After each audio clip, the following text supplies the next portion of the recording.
ফিতা কাটা brand promoter আমি। আমাকে নিয়ে তো অনেকে বডি শেমিং করেছে, আমার চেহারা নিয়ে মন্তব্য করেছে। লাজ লেহাজ নেই এখন আর আসলে। বাংলাদেশের মানুষ আজ একে মহান করছে, কাল ওকে ছুঁড়ে ফেলে দিচ্ছে। আবার আজকে যার বদনাম করছে, কাল একটা বিষয়ে তাকে হিরো বানিয়ে দিচ্ছে। সো আমাদের আসলে দর্শকরা, আমি জানি না একটু পাগলেটে নাকি যে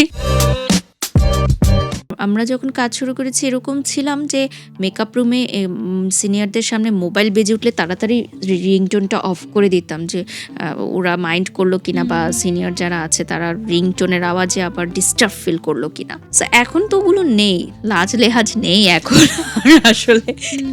নিউ জেনারেশন যারা আসছে তারা তো এটা থাকা উচিত আমি বলি, ভদ্রতা। এবং এখন এত নেগেটিভিটি, এত টক্সিসিটি, এগুলো এখন আমার মনে হয় কি যে আমি এখন পাথর হয়ে গেছি আসলে, কোনো কিছু আর কি টাচ করার না। কারণ বাংলাদেশের মানুষ আজ একে মহান করছে, কাল ওকে ছুঁড়ে ফেলে দিচ্ছে।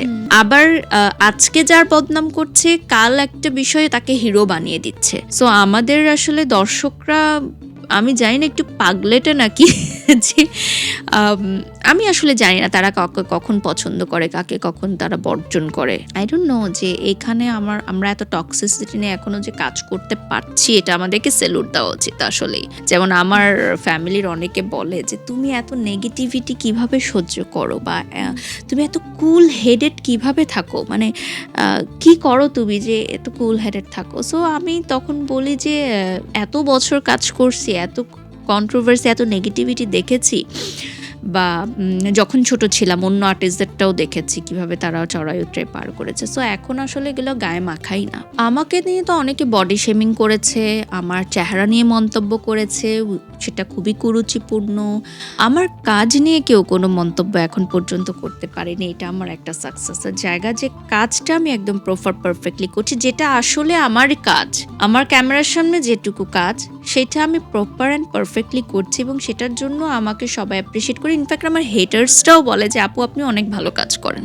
সো এটা আমার অনেক বড় একটা পাওনা, যে আমাকে যারা হেট করে তারাও আমাকে বলে যে আপনার কাজ কেউ বিট করতে পারে নাই। সো এটা আমার জন্য অনেক বড় একটা পাওয়া। আমি ইন্ডাস্ট্রিকে যে পরিমাণ টেকনোলজি দিয়েছি, যে পরিমাণ কাজের সুন্দর কাজ দিয়েছি, আমি মনে হয় বাংলাদেশে একটা নিউজ হয়েছিল, এটা একটা জরিপে, যে সর্বোচ্চ ফিতা কাটা ব্র্যান্ড প্রমোটার আমি।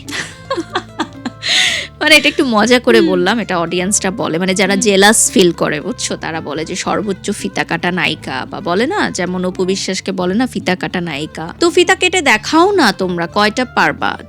একটা ফিতা কাটতে যদি মানুষ 1 লাখ টাকা, 2 লাখ টাকা, 3 লাখ টাকা নেয়, একটা ফিতা জাস্ট কেটে ঢুকবে, তাহলে এটা তার যোগ্যতা না? এটা তো সে অর্জন করেছে, তোমাকে আমাকে তো দিবে না, না? তো এইটা মানুষ তারাই বলে যে যারা হচ্ছে জেলাস ফিল করে। তো আমি হচ্ছে বাংলাদেশে ব্র্যান্ড প্রমোটারদের মধ্যে সর্বোচ্চ হাইয়েস্ট রেকর্ড সংখ্যক ব্র্যান্ড ওপেনিং করেছি।